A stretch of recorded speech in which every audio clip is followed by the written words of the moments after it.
আমি আসলে first generation Bangladesh ক্রিকেটের ২০০৭ থেকে শুরু করেছি, ২০০৮-এ ইন করেছি টিমে। সো আমার অলমোস্ট ১৭ বছরের ক্যারিয়ার। ইংল্যান্ডকেও হারাতে পারি, সাউথ আফ্রিকাকেও হারাতে পারি এবং ওয়েস্ট ইন্ডিজকেও হারাতে পারি। সো কে বলতে পারে এবার আমরা জিতেই যেতে পারি? এটা এমন না যে এটা কারো শেষ টি-20 ওয়ার্ল্ড কাপ হবে তো একদম নিজের সেরাটা দিয়ে খেলতে হবে একদম জান হাজির করে। আসলে এরকম বিষয় নয়। ওয়েল মিরপুরের কন্ডিশন আমি ঠিক বলবো না। ওখানে আসলে স্পিন সহায়ক উইকেট থাকবে এবং সামটাইমস ব্যাটিং ফ্রেন্ডলি থাকবে, একদম ফ্ল্যাট ট্র্যাকও থাকে। সো বা ডেফিনেটলি আমরা চেষ্টা করব স্পিন ডিপার্টমেন্টের পাশাপাশি পেস ডিপার্টমেন্টে থেকেও যেন কন্ট্রিবিউট করা যায়। এবং ডেফিনেটলি আমরা চেষ্টা করব এবং আমার পার্সোনাল গোল হচ্ছে আমি নিজের সেরাটা দিয়ে খেলার চেষ্টা করব। ওয়ার্ল্ড কাপ আসলে অনেক বড় একটা স্টেজ। এখান থেকে যদি আমরা পয়েন্ট আর্ন করতে পারি, ম্যাচ জিততে পারি, এটা আসলে অনেক বড় মোটিভেশন হবে আমাদের নেক্সট জেনারেশনের জন্য এবং সাথে সাথে আমাদের র্যাঙ্ক ইনক্রিজের জন্য। ওয়েল আসলে আমি মনে করি যে চারটা টিমই অনেক স্ট্রং কম্পিটিটর অপোজিট, বিকজ স্কটল্যান্ডের 3 থেকে 4টা প্লেয়ার কিন্তু রিকোয়েস্ট খেলে এবং তারা কোয়ালিটিফুল ক্রিকেট খেলে আসছে। So it's not gonna be easy for us, তবে নাথিং ইম্পসিবল। ওয়েল আমার বিশ্বাস যে আমরা যদি কালেকটিভ পারফরমেন্স করতে পারি, যেটা আমরা করেছিলাম 2018 এশিয়া কাপে, যদি সেভাবে ছোট ছোট করে পারফরমেন্স করে সবাই কালেকটিভ পারফরমেন্স ওয়াইজ আমরা যদি কন্ট্রিবিউট করতে পারি, তো anything can be possible. Like আমরা ইংল্যান্ডকেও হারাতে পারি, সাউথ আফ্রিকাকেও হারাতে পারি এবং ওয়েস্ট ইন্ডিজকেও হারাতে পারি। ইভেন প্রত্যেকটি ওয়ার্ল্ড কাপে আপনারা দেখে থাকবেন ওয়েস্ট ইন্ডিজের কাছে আমরা খুব ক্লোজে গিয়ে হেরেছি।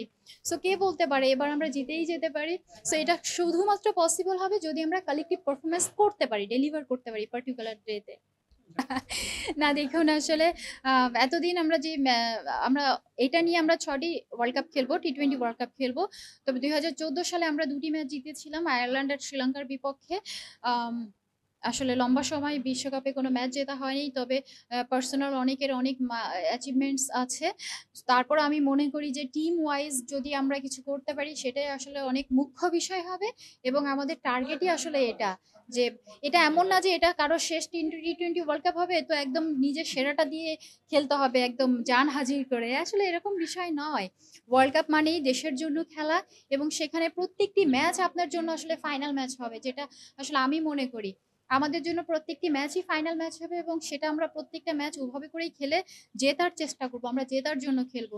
রেজাল্ট তো আসলে ডিসাইড হবে আপনার 240 বলের পরে, তাই না? সো আমাদের সেরাটা দেওয়ার চেষ্টা করবো আমরা। আমরা আসলে 4 পেসার এবং দেখো না, আপনি শুধুমাত্র এই ওয়ার্ল্ড কাপ বা শারজার উইকেট চিন্তা করলে হবে না। আমাদের বাংলাদেশের উইকেটগুলি দেখেন না, এখানে আপনি কোনো একটি উইকেট আমাকে দেখান যেখানে আপনি পেস বোলিং এর সাহায্য পান। আসলে শুধুমাত্র বাংলাদেশ না, যে বিশ্বের যে কোনো কান্ট্রিতে যান, শুধুমাত্র ইউরোপিয়ান 1-2টা দেশ বাদে সব জায়গায় আপনি স্পিন সহায়ক উইকেটই পাবেন। সো আমার বিশ্বাস যে আমরা এতদিন যেভাবে খেলে এসেছি, আমাদের প্রিপারেশন ভালো। সো আমাদের পেস ইউনিট থেকে আমরা আমাদের সেরাটা দিয়ে খেলার চেষ্টা করব এবং আমরা স্পিন ডিপার্টমেন্টের পাশাপাশি পেস ডিপার্টমেন্ট থেকেও কন্ট্রিবিউট করার চেষ্টা করব। আমি আসলে ফার্স্ট জেনারেশন বাংলাদেশ ক্রিকেটের ২০০৭ থেকে শুরু করেছি, ২০০৮-এ ইন করেছি টিমে। সো আমার অলমোস্ট ১৭ বছরের ক্যারিয়ার। সো এই লম্বা ক্যারিয়ারে এবং ১৬ বছর ন্যাশনাল টিমের ক্যারিয়ার। সো এত লম্বা ক্যারিয়ারে আমি দেখি নাই আইসিসি এতদিনে করেছে, জাস্ট এই ১৭ বছরের মাথায় গিয়ে করলো। সো সবকিছু আসলে শুরুতে হয় না, দেন দেন হয় না, টাইম লাগে, সময় লাগে। সো স্টেপ বাই স্টেপ যেভাবে এগিয়েছে, আমার বিশ্বাস যে আম, এভাবে করে এটা আসলে অনেক বড় মোটিভেশন আমাদের জন্য।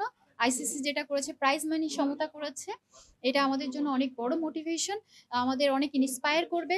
নট অনলি আমাদের ওমেন্স টিমকে, শুধু ন্যাশনাল টিমকে, এটা আমাদের বাংলাদেশের প্রত্যেকটি মেয়েকে ইন্সপায়ার করবে যারা ক্রিকেটার হতে চায় এবং ক্রিকেটকে প্রফেশন হিসেবে নিতে চায়। সো এটা আমাদের ফিনান্সিয়াল সিকিউর করবে ইন ফিউচারের জন্য। So it's a good learning for the parents as well. সোজাসুজি যদি আমি একটা কথা বলি, সেটা হচ্ছে ওয়ার্ল্ড কাপে আসলে ম্যাচ জিততে চাই, যেটা আসলে আমরা লম্বা সময় জিতিনি। সো ফার্স্টেই ম্যাচ জিততে চাই, সেটা যে টিমের সাথেই হোক। যদি একটা ম্যাচ জিতি তো সেকেন্ড ম্যাচ জেতার চেষ্টা করবো, সেকেন্ড ম্যাচ জিতলে থার্ড ম্যাচ জেতার চেষ্টা করবো। আসলে ম্যাচ জেতার বিকল্প কিছু নেই। সো যেহেতু ঘরের মাটিতে ওয়ার্ল্ড কাপ ছিল, আমাদের খারাপ লাগা আছে। সো এটা আসলে সিচুয়েশন, অনেক সিচুয়েশন আমাদের হাতে থাকে না, তো আমাদের হাতে তো ভালো খেলার চেষ্টাটা আছে। আমরা চেষ্টা করব ভালো খেলার, আলটিমেট গোল যেন এক থাকে, আমরা যেন ম্যাচ জিতে বাংলাদেশের জয়ে অবদান, বাংলাদেশের জন্য সুনাম নিয়ে আসতে পারি। সো এটাই আসলে আমাদের আলটিমেট গোল ওয়ার্ল্ড কাপে। Thank you. Thank you.